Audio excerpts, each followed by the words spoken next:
मेरा नाम है हरिया, मैं काम करता हूँ बहुत बढ़िया, खाता हूँ खाना और रोज गाता हूँ गाना। अरे यार, आज तो बहुत देर हो गई। इस खतरनाक जंगल को देखकर तो मेरे हाथ पैर ठंडे हो गए हैं। अगर मैं वक्त पर गांव नहीं पहुंचा तो मालिक बहुत नाराज हो जाएंगे। तभी हरिया को एक आवाज सुनाई देती है। सुनिए हरु जी।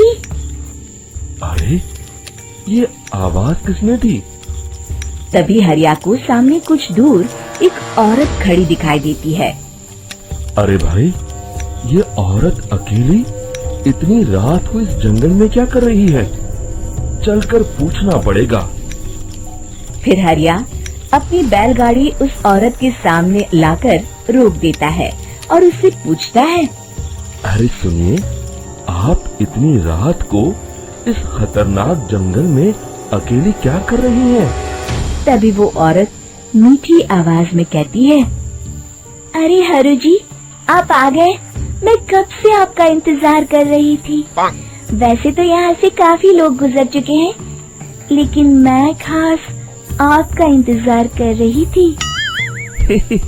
अच्छा, तुम सच कह रही हो? मुझे तो यकीन नहीं हो रहा है।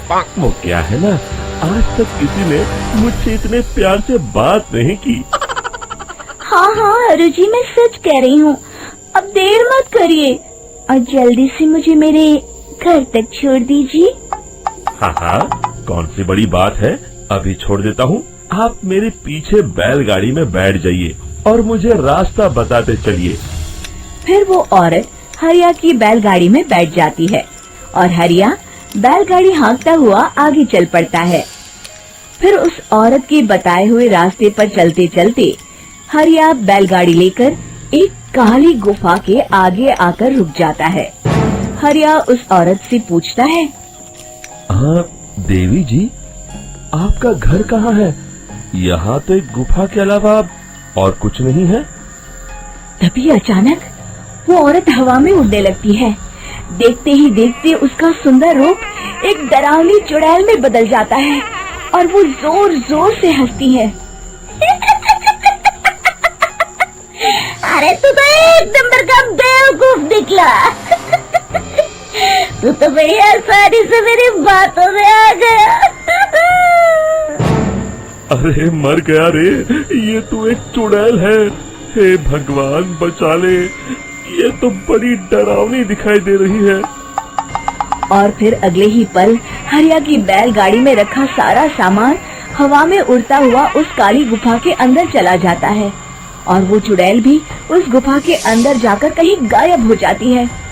हरिया ये नजारा देख बुरी तरह घबरा और परेशान हो जाता है। अरे, ये चुड़ैल तो मेरा सारा सामान लेकर गुफा में गायब हो गई। अब क्या होगा? अगर मैं गांव खाली हाथ गया तो मालिक मेरी अच्छी खबर लेंगे। मेरी इस बात का कोई यकीन भी नहीं करेगा। फिर आखिर वही हुआ। हरिया के मालिक चंपक सेठ को हरिया की किसी भी बात पर रत्ती भर भी यकीन नहीं हुआ। चंपक सेठ को लगा हरिया झूठ बोल रहा है और उसने ही लालच में आकर सारा सामान हड़प कर लिया है। फिर हरिया को बेईमान समझकर चंपक सेठ उसे काम से निकाल देता है। अगले दिन अपनी दुकान में परेशान बैठा चंपक सेठ गुस्से में बड़बड़ाता है। अरे, दुकान में तो सामान बिल्कुल भी नहीं है। अब मुझे ही शहर जाकर सामान लाना होगा। फिर वो अपनी बैलगाड़ी लेकर शहर चला जाता है। शहर से सामान लेकर जब चंपक सेठ वापस गांव लौट रहा होता है, तभी उसे एक आवाज सुनाई देती है। चंपक जी, ओ चंपक जी। अरे, ये तो कोई मेरा नाम लेकर मुझे पुकार रहा है। फिर उस रास्ते में वही औरत खड़ी दिखाई देती है। फिर क्या था, हरिया की तरह चंपक सेठ भी उस औरत के पास अपनी बैलगाड़ी लेकर जाता है और वो भी उसकी चिकनी चुपड़ी बातों के मुंह जाल में फंस जाता है। फिर चुड़ैल उसे भी अपनी गुफा तक ले जाती है और उसका सारा सामान लेकर गुफा में गायब हो जाती है। बेचारा चंपक सेठ लाचार होकर खाली हाथ गांव लौट आता है। फिर ये उस जंगल में रोज की बात हो जाती है। जो कोई भी शहर से कुछ लेकर गांव की तरफ लौटता, वो चुड़ैल उसे बेवकूफ बनाकर उसका सारा सामान लेकर गुफा में गायब हो जाती। एक दिन हरिया एक लकड़हारे को उसी जंगल की तरफ जाते हुए देखता है। फिर हरिया उसे रोकते हुए कहता है, अरे भाई, क्यों अपनी मौत को दावत दे रहे हो? मेरी बात मानो, आगे जंगल में मत जाओ, वहाँ एक बड़ी भयानक चुड़ैल रहती है। लकड़हारा हरिया की बातों को नजरअंदाज करते हुए कहता है, अरे भाई, मुझे पहले ही बहुत देर हो चुकी है, मुझे जाने दो भाई। शाम तक लकड़ियाँ काट कर शहर के बाजार में बेचना है। तुम अपनी ये कहानी किसी फुर्सत में बैठे इंसान को सुनाओ, मैं तो चला। इतना कहकर लकड़हारा वहाँ से आगे जंगल की तरफ चला जाता है। फिर अगले दिन गांव के मुखिया के घर के बाहर बहुत सारे लोग जमा हो जाते हैं। तभी हाथ में कुल्हाड़ी लिए खड़ा लकड़हारा कहता है, अरे मुखिया जी, अब आप ही हमें बचाइए उस जंगल वाली चुड़ैल से। हमारा सारा काम तो शहर से ही होता है। अरे मुखिया जी, उस चुड़ैल की वजह से तो मैं पूरी तरह बर्बाद हो गया हूँ। हम सबको मिलकर उस चुड़ैल का कोई इलाज करना पड़ेगा।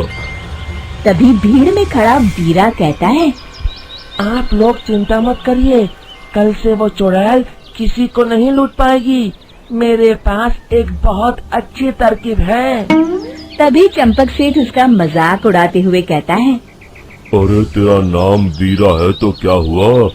तूने अभी उस चुड़ैल को देखा नहीं है? जाकर अपना काम कर, बड़ा आया। तब मुखिया जी कहते हैं, नहीं चंपक सेठ, मुझे लगता है हमें इस लड़के को एक मौका देना चाहिए। फिर सभी गांव वाले मुखिया जी की बातों से सहमत हो जाते हैं और वीरा शाम को एक बैलगाड़ी में कुछ सामान लादकर उस जंगल की ओर चल देता है। वीरा, ओ वीरा, कहाँ जा रहा है? तभी वीरा मुड़ के देखता है, वही चुड़ैल एक औरत के रूप में खड़ी है। अरे बहन जी, मैं आपको ही ढूंढ रहा था। देखिए, मैं आपके लिए क्या लाया हूँ।